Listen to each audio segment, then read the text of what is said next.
بسم اللہ الرحمن الرحیم۔ عزیز طلباء، میں آپ کا معلم عدنان رشید آپ سے مخاطب ہوں اردو لازمی کی کلاس میں۔ آج ہم 12ویں جماعت کے حصہ غزل کی دوسری غزل خواجہ میر درد کی غزل کے آخری 3 اشعار کو دیکھیں گے۔ گزشتہ لیکچر میں ہم خواجہ میر درد کی اسی غزل کے پہلے 3 اشعار کو دیکھ چکے ہیں۔ وہ اشعار تھے: کیا فرق داغ و گل میں کہ جس گل میں بو نہ ہو، کس کام کا وہ دل ہے کہ جس دل میں تو نہ ہو، ہووے نہ حول و قوت اگر تیری درمیاں، جو ہم سے ہو سکے ہے سو ہم سے کبھو نہ ہو، جو کچھ کہ ہم نے کی ہے تمنا ملی مگر، یہ آرزو رہی ہے کہ کچھ آرزو نہ ہو۔ آئیے آج ہم اسی غزل کے چوتھے شعر کی طرف بڑھتے ہیں، جو ہماری درسی کتاب کے صفحہ نمبر 18 پر موجود ہے۔ جوں شمع جمع ہوئیں گر اہل زباں ہزار، آپس میں چاہیے کہ کبھی گفتگو نہ ہو۔ جوں حرف تشبیہ ہے، ادات تشبیہ میں سے ہے۔ اس کا مطلب ہے کی طرح، جیسے، شمع کی طرح۔ اگر جمع ہوئیں مطلوب اردو کے الفاظ میں سے ایک لفظ ہے، اب ہم اس کو ہوں اس کا متبادل استعمال کرتے ہیں۔ اہل زباں ہزار، زبان جاننے والے ہزاروں لوگ ایک جگہ پر شمعوں کی طرح اگر اکٹھے ہوں، آپس میں چاہیے کہ کبھی گفتگو نہ ہو۔ یہاں گفتگو بحث مباحثے کے درمیان بحث مباحثے کے معنی میں لیا جائے گا۔ تشریح کی طرف بڑھتے ہیں۔ جلتی ہوئی شمع کے شعلے کو زبان سے تشبیہ دی جاتی ہے۔ شمع سراپا زبان ہے، مگر یہ بات نہیں کر سکتی۔ اپنی بے زبانی سے ہی اپنی حیثیت و اصلیت کا احساس دلاتی ہے۔ سلوک کی راہوں پر چلنے والے صوفی لوگ جب ایک خاص مقام پر پہنچتے ہیں تو انہیں خود پر قابو پانا پڑتا ہے۔ انہیں یہ ہدایت ہوتی ہے کہ وہ کسی بھی حالت میں اپنی زبان نہ کھولیں، کیونکہ اس حالت میں زبان کھولنے، گفتگو کرنے، باہم ہم کلام ہونے سے ایک تو ارتکاز ٹوٹنے کا خطرہ ہے، اور دوسری طرف یہ خدشہ بھی ہے کہ زبان سے کوئی ایسا لفظ نہ نکل جائے جو اس حالت کے منافی ہو۔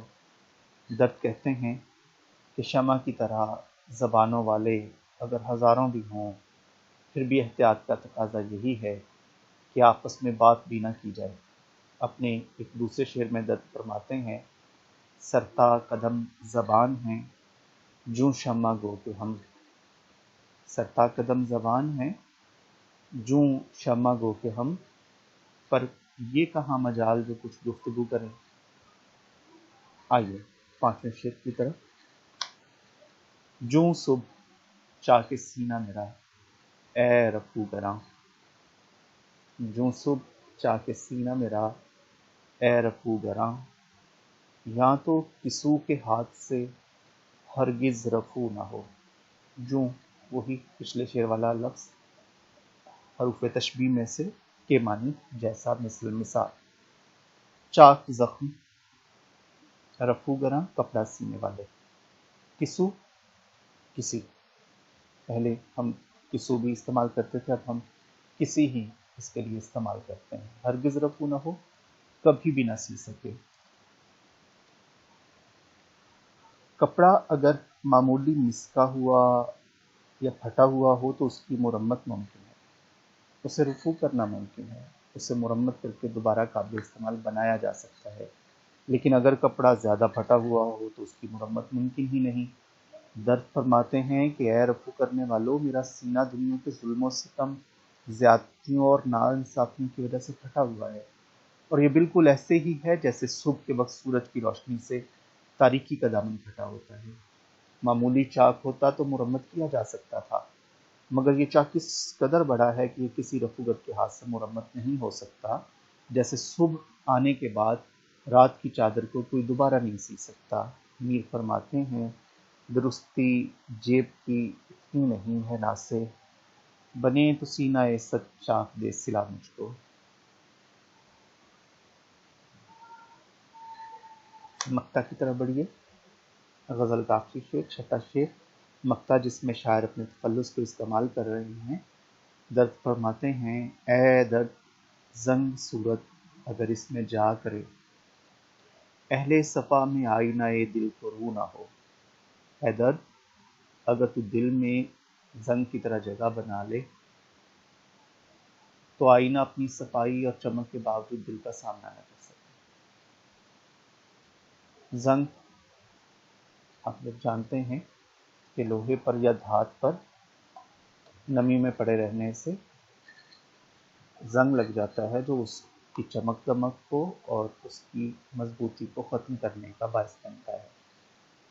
جا کر نہ جگہ بنانا، اہل صفا صفائی والے پاکیزہ لوگ، صوفی لوگ، باطن کی پاکیزگی والے لوگ۔ روح ہونا، سامنا ہونا یا جگہ نہ ملنا، روح نہ ہونا۔ صوفیہ کے نزدیک دل کی حیثیت ایک صاف و شفاف آئینے کی سی ہے۔ اس آئینے میں خدا کے جلوے منعکس ہوتے ہیں۔ آئینہ جس قدر صاف ہوگا، عکس اتنا ہی واضح اور نمایاں بنے گا۔ اسی لیے صوفی حضرات دل کی صفائی اور پاکیزگی و طہارت پر بہت زیادہ زور دیتے ہیں۔ یوں بھی دیکھا گیا ہے کہ نیا پالش شدہ آئینہ زیادہ واضح اور صاف ہوتا ہے۔ اگر دل کو صاف پاک کر لیا جائے تو اس کی صفائی اور چمک دمک کے مقابلے پر آئینے کی کوئی حیثیت نہ ہوگی، اور آئینے کی ہمت ہی نہ ہوگی کہ صاف دل لوگوں کی محفل میں وہ صوفی کے پاک صاف دل کے سامنے آ سکے۔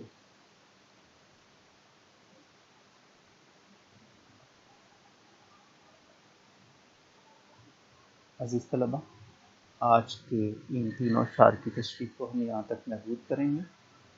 آپ ان اشعار کو دیکھیے، کوشش کیجئے کہ آپ ان اشعار کی تشریح کرنے کے لیے اپنی مکمل صلاحیتوں کو بروئے کار لائیں۔ درد کی باقی غزلوں سے بھی آپ کو انہی مضامین کے اشعار مل سکتے ہیں۔ درد کی باقی غزلوں کو سرچ کر کے پڑھنے کی بھی کوشش کیجئے، آپ کو گوگل سے دیوان درد PDF میں مکمل مل جائے گا۔ ہم اس کی مشق کو بھی اگلے لیکچر میں انشاءاللہ کریں گے۔ تب تک آپ اس کے مختلف اشعار میں سے وہ اشعار جن کے اندر تشبیہ استعمال کی گئی ہو، ان کی تشریح کرنے کی کوشش کیجیے۔ خدا آپ کا حامی و ناصر ہو۔ اپنی پڑھائی کو توجہ سے کیجیے اور اپنے اساتذہ کو، والدین کو اپنی دعاؤں میں یاد رکھیں۔ اللہ حافظ۔